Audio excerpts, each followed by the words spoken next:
Good morning everyone, कैसे हो आप लोग। उम्मीद है सभी अच्छे होंगे। और हम लोग लास्ट में पहुंच गए हैं, तो क्वेश्चन तो आप लोग खूब बना लिए होंगे। तो आइए आज थोड़ा कुछ क्वेश्चन और करेंगे और फिर इस कुछ चैप्टर को बंद करेंगे। आइए मिलते हैं। पहला 2 क्वेश्चन है हमारे पास बोर्ड पे, जल्दी से आप ट्राई करो। तो कर लिए? आइए मिलाइए। कह रहा है पहला क्वेश्चन कि इफ लिक्विड ए और बी क्या बना रहा है, आइडियल सॉल्यूशन, तो उसमें क्या क्या होगा। हमने आपको बताया भी था कि केमिस्ट्री के साथ थोड़ा प्रॉब्लम ये है कि इसमें दोनों टाइप के क्वेश्चन आते हैं, थ्योरेटिकल भी और न्यूमेरिकल भी, है ना। तब यहाँ पे आइडियल सॉल्यूशन बन रहा है तो उसमें पूछ रहा है कि क्या क्या होगा। यहाँ पे कुछ कंडीशन दी गई है। तो क्या होता है, enthalpy of mixing 0, entropy of mixing 0, free energy of mixing 0 और फ्री एनर्जी या एंट्रोपी ऑफ मिक्सिंग 0। तो याद आ रहा है कुछ कंडीशन हम लोग पढ़े थे, आइडियल सॉल्यूशन, उसके बाद positive deviation from Rawls law और तीसरा negative deviation of Rawls law.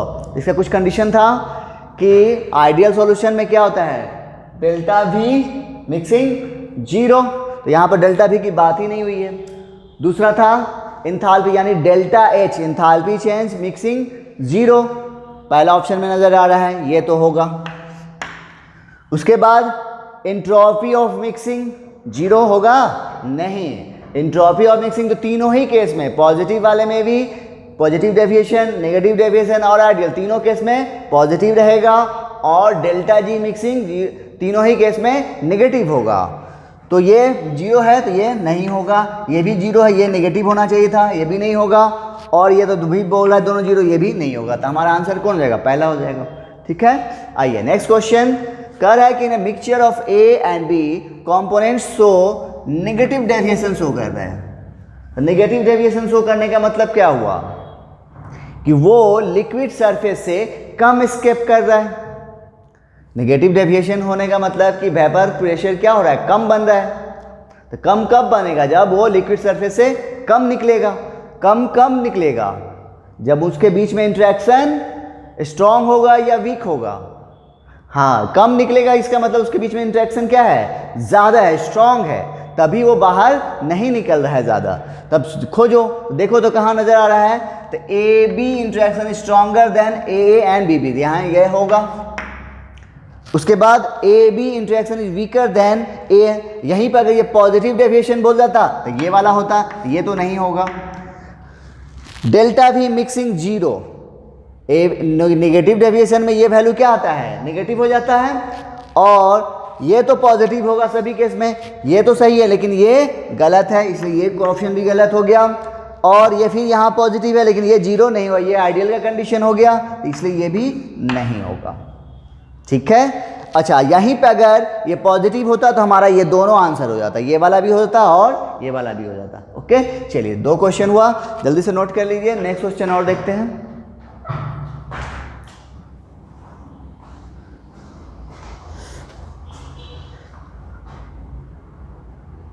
Okay, चलो अगला 2 क्वेश्चन है, जल्दी से सॉल्व कीजिए।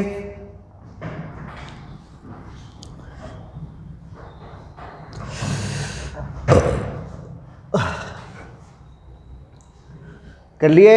आइए मिलाइए। कह रहे हैं कि पहला है क्वेश्चन ये है, which of the following concentration term is affected by change in temperature. यानी आपको कंसंट्रेशन टर्म्स दिए हैं, इसमें से बोल रहा है कि कौन सा जो है टेम्परेचर के चेंज होने पर अफेक्टेड होगा, और तो कैसे निकालोगे। यहाँ पर इसको उल्टा भी पूछता है, कभी कभी नॉट अफेक्टेड ही पूछता है, तो हम लोग अफेक्टेड वाला का पूछ दिया तो इसको बनाते हैं। तो क्या है बताइए, तो कैसे बनाओगे, इसके बारे में बात किया था कि वही कंसंट्रेशन टर्म टेम्परेचर से अफेक्ट होगा जिसमें वॉल्यूम टर्म होगा, वही टर्म कंसंट्रेशन टर्म टेम्परेचर से अफेक्टेड होगा जिसमें क्या होगा, वॉल्यूम टर्म इंक्लूड होगा। अब आइए, तो पहले हम बात करते हैं मोलारिटी। मोलारिटी क्या होता है, इसमें वॉल्यूम टर्म है, मोल बाय वॉल्यूम इसमें है, ये अफेक्टेड होगा, ये आंसर होगा। दूसरा है मोलालिटी। मोलालिटी क्या होता है, mole of solute by mass of solvent, यहाँ पर वॉल्यूम टर्म नहीं है तो ये अफेक्टेड नहीं होगा, लेकिन यहीं पर अगर नॉट अफेक्टेड होता तो ये आंसर होता हमारा। अच्छा, मोल फ्रैक्शन, इसमें वॉल्यूम टर्म है नहीं, ऊपर भी मोल, मोल बाय टोटल मोल, तो ये भी नहीं होगा। यहाँ पर देखो परसेंटेज बाय मास, यहाँ पर भी नो टर्म। नॉर्मलिटी इसमें होगा, होता है ना, नॉर्मलिटी क्या होता है, number of equivalent by volume of solution, तो यहाँ पे तो होगा। यहाँ पे देखो फिर वॉल्यूम टर्म है, होगा, इसमें तो है ही, दोनों टर्म वॉल्यूम है, इसमें भी होगा। यानी इस क्वेश्चन में हमें, क्वेश्चन में आपको 4 ही ऑप्शन थे, मैंने आपको जितने भी कंसंट्रेशन टर्म है सब डाल दिए। हो सकता है कभी कुछ और दे दे, ठीक है। तो आपको ध्यान रखना है जब इस तरह के क्वेश्चन आएंगे तो क्वेश्चन में पूछ क्या रहा है, अफेक्टेड या फिर नॉट अफेक्टेड। अफेक्टेड वाला ये हो गया, अगर नॉट अफेक्टेड वाला बोलेगा तो जो क्रॉस लगा दिए हैं जिन सब में, यानी सिंपल सी बात ये है कि वही कंसंट्रेशन टर्म टेम्परेचर से अफेक्ट होगा जिसमें वॉल्यूम टर्म इंक्लूड होगा। ओके, आइए इधर नेक्स्ट क्वेश्चन है, करें which of the following represent correctly the change in thermodynamic properties during the formation of 1 mole of ideal binary solution. और ये है आपके 4 ऑप्शन, 3 ऑप्शन, एक तो चौथा तो नन है। तो आइडियल बाइनरी सॉल्यूशन के लिए इसमें से कौन सा होगा, तो कुछ याद है? तो आइडियल बाइनरी सॉल्यूशन में क्या क्या कंडीशन थी, यहाँ पे देखो क्या पूछ रहा है उसके हिसाब से। यहाँ देखो ऊपर में जा रहे हैं तो पॉजिटिव, नीचे है ये 0 लाइन वाला है। तो आइडियल सॉल्यूशन के लिए डेल्टा H मिक्सचर क्या होगा, 0, डेल्टा G मिक्सचर नेगेटिव और डेल्टा S मिक्सचर पॉजिटिव, यही था। देखो तो यहाँ पे T डेल्टा मिक्सचर, यहाँ पे ये 0 हो गया, जबकि ये क्या होना चाहिए था, पॉजिटिव होना चाहिए, तो ये नहीं होगा। ये क्या होना चाहिए था, नेगेटिव, लेकिन ये पॉजिटिव है, ये नेगेटिव है तो ये नहीं होगा, तो ये तो हो गया गलत।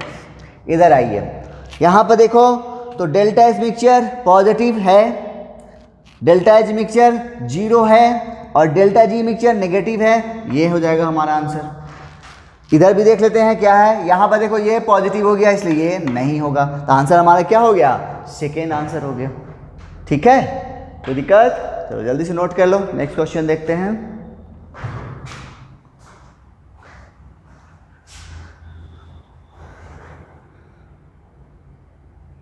चलो अगला 2 क्वेश्चन जल्दी से ट्राई मारो।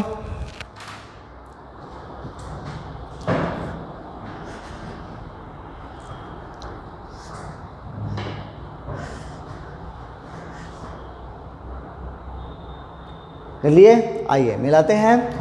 पहला क्वेश्चन है हमारे पास, कह रहा है कि at a given temperature total vapour pressure in torr of a mixture of volatile component A and B is given by P total बराबर 120 minus 75 XB, then vapour pressure of pure A and B in torr respectively. ये 4 option हैं, तो कैसे बनाओगे? तो हम लोग जानते हैं P टोटल का फार्मूला क्या होता है, अगर दोनों कंपोनेंट वोलेटाइल हो तो रॉल्स लॉ से P टोटल बराबर क्या होता है, PA प्लस PB, अगर दोनों कंपोनेंट वोलेटाइल हो तो। उसके बाद क्या आता है, P0A XA प्लस P0B और XB, ये होता है। लेकिन हमारे पास जो दिया गया है P टोटल का फार्मूला जो दिया गया है, जो इक्वेशन दिया गया है, वो इस फॉर्मेट में नज़र नहीं आ रहा है। हमें क्या करना होगा, उसको भी इसी फॉर्मेट पे लाना पड़ेगा। मतलब कैसे करोगे फिर, तो कैसे लाना होगा, देखो तो P0A, यहाँ पे चूंकि मोल फ्रैक्शन हमें सिर्फ एक नज़र आ रहा है, कौन सा, XB, तो हम क्या कर सकते हैं, यहाँ पे देख सकते हैं 1 minus XB, XK plus XB बराबर 1, तो x से बराबर क्या हो जाएगा, 1 माइनस XB प्लस P0B और XB, और इसको सिंप्लीफाई करो तो क्या होगा, P0A minus P0A XB plus P0B और XB होगा। इसको और सिंप्लीफाई करो तो P0A को अलग करो, साथ में प्लस, देखो तो दोनों में एक चीज़ कॉमन नजर आ रहा है, क्या आ रहा है नजर, XB क्या हो जाएगा, P0B माइनस P0A होगा। इसको हमने पहले लिया, उसके बाद में लिया है, ठीक है। तो देखो तो वही चीज़ अब ये आ गया। अब इसको इससे कंपेयर करो, तो कंपेयर करो तो देखो तो क्या आ रहा है, पी नॉट ए की जगह पे क्या आ रहा है 120, यानी आपका पी नॉट ए का वैल्यू आ गया 120। ठीक है, बाकी बचा कौन, एक्स बी तो है ये, साथ साथ P not B minus P not A की जगह पे क्या है -75। P not B minus P not A equal to -75। तो यहां से हमें निकल जाएगा पी नॉट बी का वैल्यू, देखो तो पी नॉट बी बराबर -75, आइए उधर जाएगा तो हो जाएगा plus P not A, P not ए का वैल्यू क्या आया है 120, तो कितना हो जाएगा देखो तो 45। तो आपका आंसर हो गया 120 45, 120 45 यहाँ नज़र आ रहा है थर्ड ऑप्शन। ठीक है, चलो जल्दी से नोट कर लो इसको।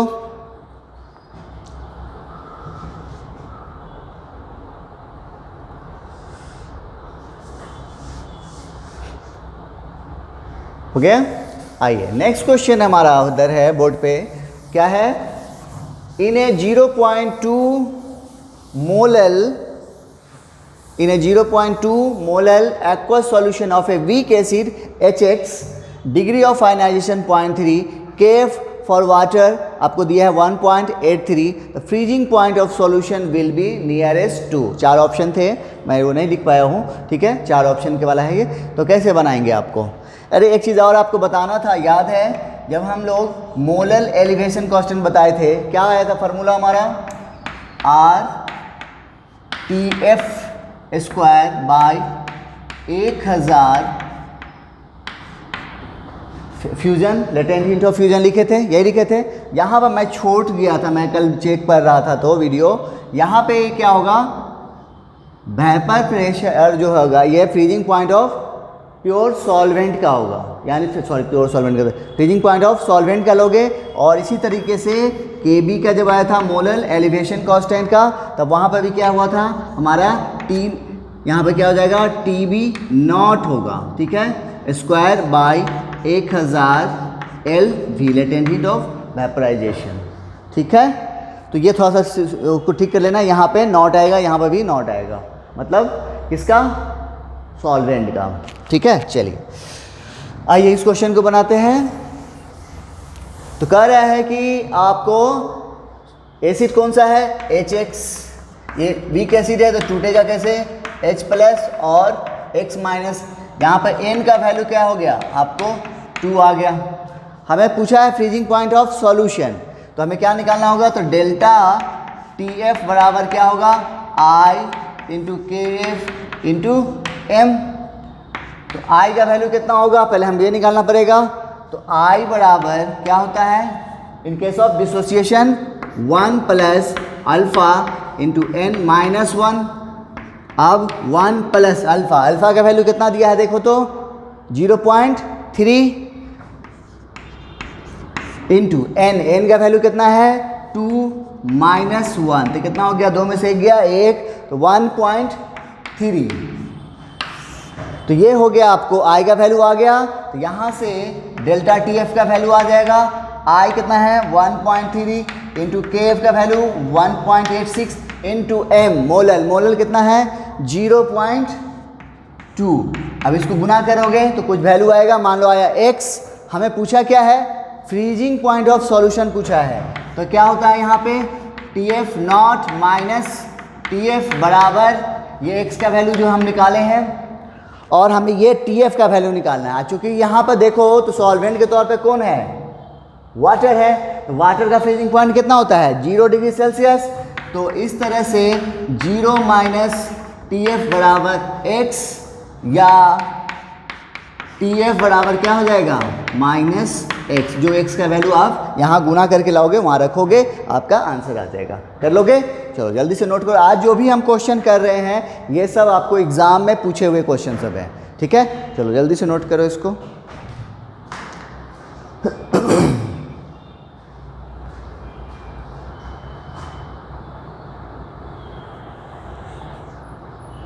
चलो अगला 2 क्वेश्चन फटाफट बनाओ।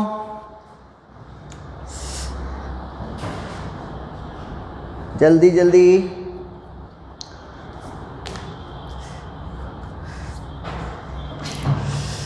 हो गया। आइए मिलाइए।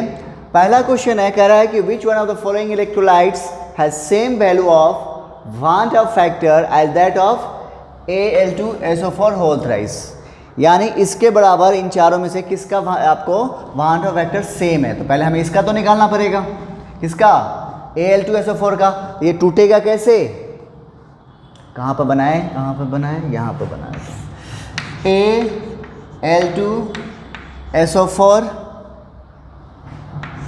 होल थ्राइस, ये कैसे टूटेगा, 2Al ट्रिपल प्लस और 3SO4 डबल माइनस, यानी यहाँ पे n का वैल्यू कितना है 5, तो I का वैल्यू कितना होगा 5 of if all the ions are 100% ionize. तो बताए थे कि जहाँ पे 100% आयनाइजेशन होता है, यानी अल्फा का वैल्यू क्या होता है 1 लेते हैं, तो I का वैल्यू उसके n के बराबर आ जाता है, यानी हमें I का वैल्यू 5 आया है। तब हमें इसमें चेक करना होगा कि I का वैल्यू 5 किसका है। तो इसमें देखो ये कैसे टूटेगा, Al ट्रिपल प्लस और 3NO3 माइनस, तो कितना हो गया 1 3 1 4, तो I का वैल्यू यहाँ पे क्या हो गया, यहाँ पे I का वैल्यू हो गया 4। इसमें बात करें तो ये कैसे टूटेगा, इसके बारे में बात किया था हमने, 4K प्लस और एक तरफ कॉम्प्लेक्स आएगा -4 इस पे आ जाएगा, तो कितना हो गया 4 1 5, तो I का वैल्यू 5, यहाँ पे I का वैल्यू आ गया 5, हमें 5 वाला खोज ही रहे थे, यानी हमारा आंसर क्या हो गया B हो गया। वैसे इसकी बात करें तो ये कैसे टूटेगा, 2K plus RSO4 double minus, मतलब कितना 3, तो I का वैल्यू इस केस में हो गया 3, और यहाँ पर ये कैसे टूटेगा 3K प्लस और FeCN6 पे -3 आ जाएगा, तो 3 1 4, यहाँ पे I का वैल्यू होगा 4, तो हमारा आंसर क्या हो गया B हो जाएगा।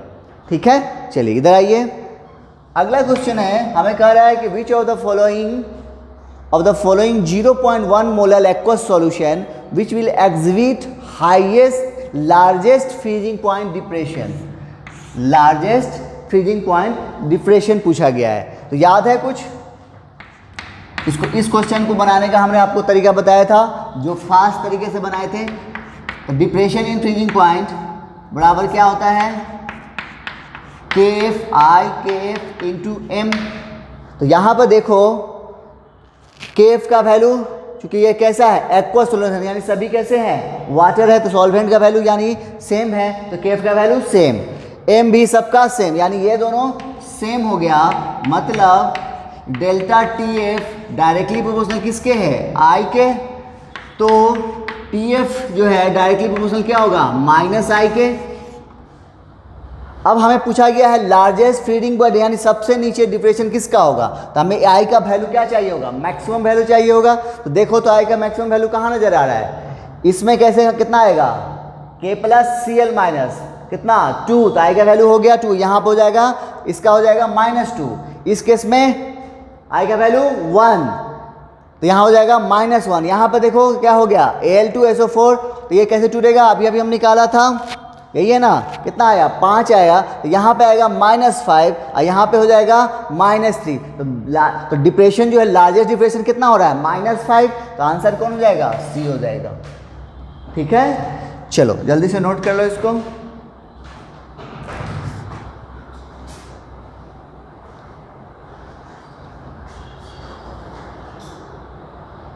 चलो अगला क्वेश्चन है, जल्दी से सॉल्व करो।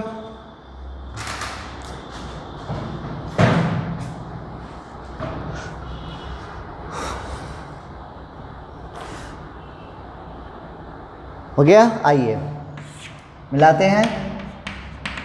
कह रहा है कि consider the separate solution of 0.5 molar ethanol aqueous, 0.5 molar Mg3PO4 whole twice, 0.25 molar KBr and 0.125 Na3PO4 at 25 degrees Celsius. Which statement is true about the solution? Assume all salt to be strong. आपको salt को क्या मान के चलना है, strong electrolyte। तो salt कौन कौन है इसमें, Mg3 है, KBr है, और वो तो आपको नॉन इलेक्ट्रोलाइट है। ठीक है, चलिए तो कैसे करोगे, तो हमें पूछ रहा है क्या है, ऑस्मोटिक प्रेशर की बात करें तो ऑस्मोटिक प्रेशर निकालेंगे। तो ऑस्मोटिक प्रेशर बराबर क्या होता है, ICRT। हमें यही निकालना पड़ेगा, तभी तो हम कंपेयर करेंगे कि किसका क्या है। तो पाई बराबर I, हम बात करते हैं पहले इसके लिए, इथेनॉल के लिए। तो I का वैल्यू कितना हो जाएगा, 1 इंटू C, कंसनट्रेशन कितना है 0.5 इंटू RT, तो सबका सेम है, तो कितना हो गया 0.5 RT। ये पहला ऑप्शन हुआ इसके लिए, इथेनॉल के लिए, फॉर C2H5OH। चलिए फिर उसकी बात करें, पाई बराबर, अब इसका आई की बात करो तो आई कितना हो जाएगा, Mg3PO4 होल ट्वाइस। ये कैसे टूटेगा, 3Mg प्लस 2 और प्लस 2PO4 होल, ऊपर पावर कितना आ जाएगा -3। ठीक है, तो कितना हो गया यहाँ पे 3 और 2 5, आई का वैल्यू कितना आ गया 5 इंटू कॉन्सेंट्रेशन कितना है 0.1 इंटू R इंटू T, तो कितना आ गया, यहाँ पे भी आ गया 0.5 RT। ठीक है, अगला कौन है, KBr। इसकी बात कर ले, पाई बराबर, अब KBr कैसे टूटेगा, K प्लस और Br माइनस, तो I का वैल्यू कितना हो गया 2 हो गया, तो 2 इंटू कॉन्सेंट्रेशन कितना है 0.25 इंटू RT, ये भी आ गया आपको 0.5 RT। And the last one है Na3, तो इसका पाई की बात करें तो ये कैसे टूटेगा,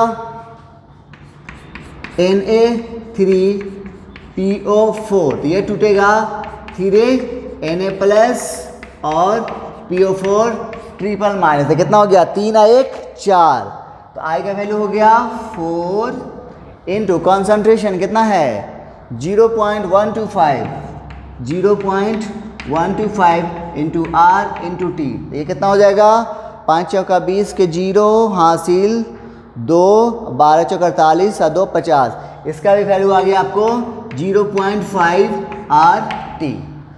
तो यहाँ पर क्या हो गया, सभी ऑस्मोटिक प्रेशर कैसे हो गए, बराबर हो गए। तो आंसर कहाँ से नज़र आ रहा है, पहला ऑप्शन। तो आपको याद रखना होगा कि कैसे हर जगह पे अलग अलग तरीके से निकालना होंगे, कहीं पर सिर्फ आई से काम चल जाएगा, कहीं पर आपको पूरी वैल्यू निकालनी पड़ेगी। ठीक है, चलो जल्दी से नोट कर लो।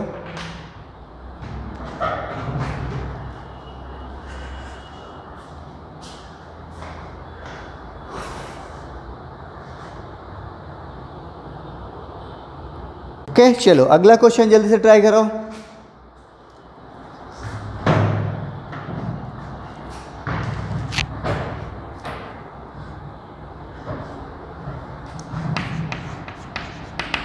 हो गया, आइए मिलाते हैं। कह रहा है कि freezing point of benzene decreases by 0.5 degree Celsius जब 0.2 gram of acetic acid is added to 20 gram of benzene. Okay, if acetic acid associate to form a dimer बना रहा है, क्या बना रहा है, a dimer in benzene, then percentage association of acetic acid in benzene will be, यानी आपको alpha का वैल्यू पूछा गया है, तो कैसे निकालोगे। तो पहले अल्फा का वैल्यू निकालने के लिए हमें क्या चाहिए, आई का वैल्यू।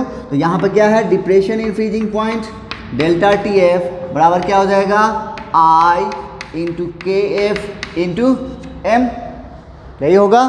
तो डिप्रेशन इन फ्रीजिंग पॉइंट कितना है, देखो तो 0.45, ये है 0.45।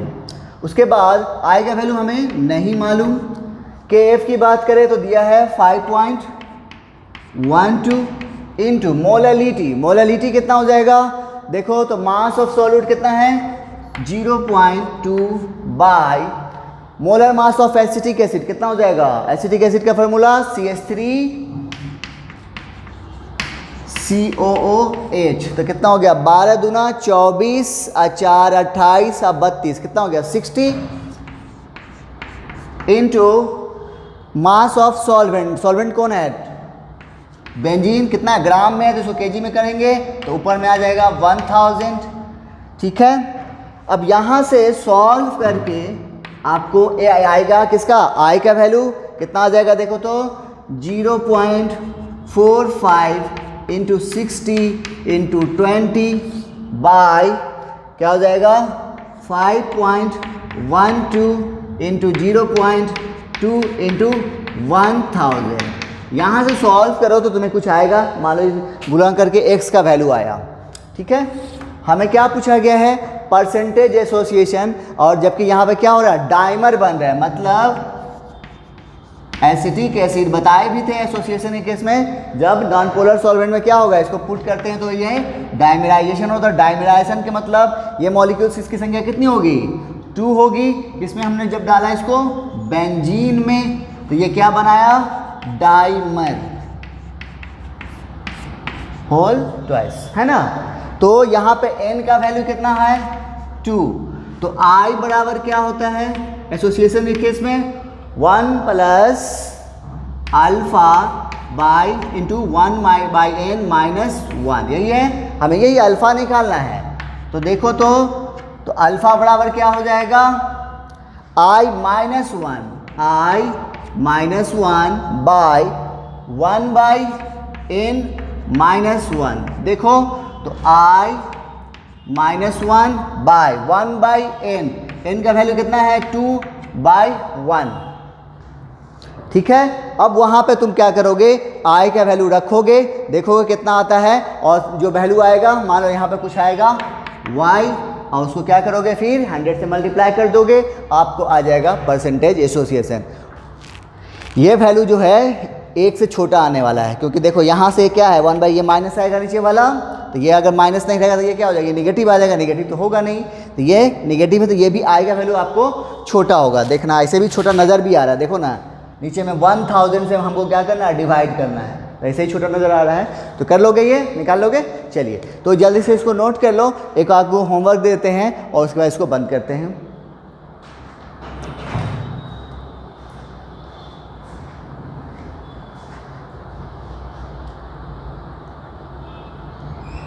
चलो, तो ये लास्ट क्वेश्चन मैंने बोर्ड पर टंगा हुआ है, ये होमवर्क के तौर पर छोड़ रहा हूँ आपको, इसको आप सॉल्व करके बताना क्या आया आंसर। ठीक है, चलिए तो ये था आपको सॉल्यूशन चैप्टर, यही फिनिश होता है। बस बच गया है एक छोटा सा और टॉपिक है इसमें, हेनरीज लॉज, वो मैं नेक्स्ट क्लास में आपको बता ही दूंगा। ठीक है, और उसके बाद यानी हमको संडे तो नहीं, मंडे से हम लोग शुरू करेंगे न्यू चैप्टर इलेक्ट्रोकेमिस्ट्री। ओके, मिलते हैं नेक्स्ट लेक्चर में, थैंक यू।